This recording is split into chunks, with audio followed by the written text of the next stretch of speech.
I'm not so sure, though, and again, I'm going to celebrate Kevin Durant. He's taking less money. He's doing what's right for his team. Oh, give him a round of applause. Don't know, again, if this is the best thing for the NBA. If I'm Adam Silver, if I'm the league, I'm concerned about this player hoarding and the players now with the money to determine where they play, who plays with them, who can keep a team together, is no longer in the hands of the executives and the power, the people you pay to run your teams. It's in the hands of the players. And you know, we got these players all grouping up on this small little group of team. I'm just not sure if this is good for the NBA in the long run. Don't laugh at me, Chris. No, I'm with you on this one, Jason. I'm with you on this.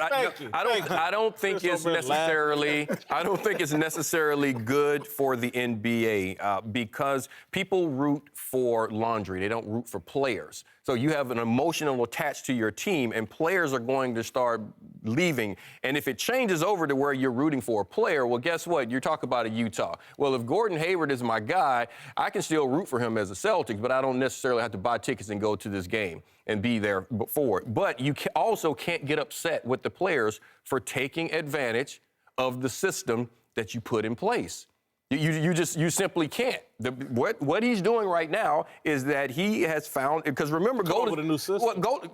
But you can't put a system in place that's going to tell a guy he has to play for a certain amount of money. You just simply can't do that. Or he can't. He took less. Right. Yeah. I mean, if I'm an owner or a GM, president, whatever, I'm actually looking at this like, okay, now I can go to my star and say, look, if you want to build a team that can compete with Golden State and win championships potentially, you have to take a little less so we can keep so-and-so or add a couple more stars.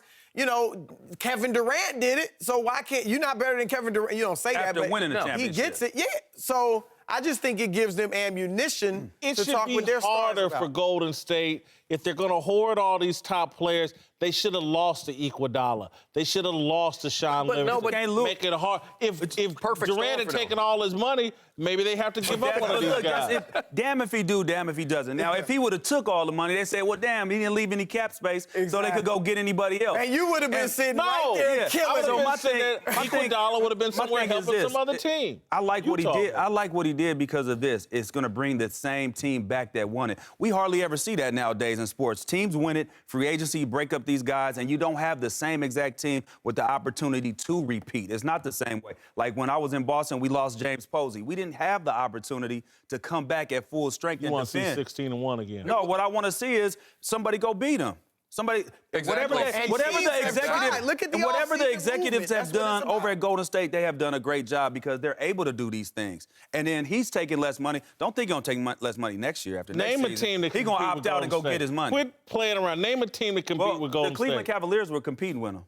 They'll compete. Yeah, they were. They were. That game three that game three was right there. They lost over in 4.5. But look at the system and what happened with this system. You had Steph Curry, who wasn't on a max contract because of injuries. You had Draymond Green, who was a second rounder that maxed out and became something that no one thought he was going to be. Klay turned into the player you thought he was going to be. That left the cap room for you to go out and get a Durant. A lot of pieces fell in place, and now he's taking advantage of the system. I'm giving you Durant. Now I'm talking about Iguodala and Sean Livingston. Can they go? Can we squeeze them out? No, they want to come back and play with this team and defend the champ. When you win a championship, you want to come back and defend it. You don't want to just say I want it and split unless you get the fans. You talking about the players? Because it's about the players. It's about the fans. That's who pays the bills. No, the fans do pay the bills, but the players out there playing, so the fans do come. Now, if you put out a weak product out there, almost like at Bootsy. We about to say. That's what we say in the Bay. You put out a weak product out there, the fans aren't going to come. If you put something out there that's nice to the eye, they're going to come. If they're competing and they're winning, they will come. And this happens in every sport. It happens you're always going to find players that are in that position that take pay cuts, and then you find the ones that don't. Tom Brady takes a pay cut to keep his team in place, and people are like, well, it's a great thing he's doing. And then you also see Drew Brees that basically held his team hostage, and he had to lose a bunch of players right after that Super Bowl. So it's all in how you look at it. I'm going to put it, too, on management and coaches of some of these teams, because nobody thought, as you said, Draymond Green was going to be a superstar. They drafted him in the second round. Yeah. Nobody thought Klay Thompson would be a superstar. Steph Curry, a lot of people didn't think he'd be a superstar. Iguodala and Livingston are good players, not Journeyman, spectacular people. They've been all over the place. They have a system that is great. It's not just talent. It's not like they have all the talent. I mean, if I took, even before Durant, when they won the championship, Klay Thompson, Steph Curry, and Draymond Green versus LeBron James, Kevin Love, and Kyrie Irving, you would take Cleveland's trio any day of the week. What's the difference? They have a better system that maximizes their talent. Doc Rivers had talent with the Clippers. He couldn't maximize it. So I'm challenging the coaches and management to say, make better draft picks and trades, and coach, maximize your talent. I've given you talent, put it in the right system. What'd you say, Bootsy? Yeah, Bootsy. That's a Bay Area. Collins? That's what I was saying, Bootsy like Collins. garbage. They don't No, that's like, I know How y'all Bootsy. call him Bootsy Collins? No, you know? Bootsy Collins. Yeah, I remember Bootsy Collins. You act like I don't got a daddy or mama.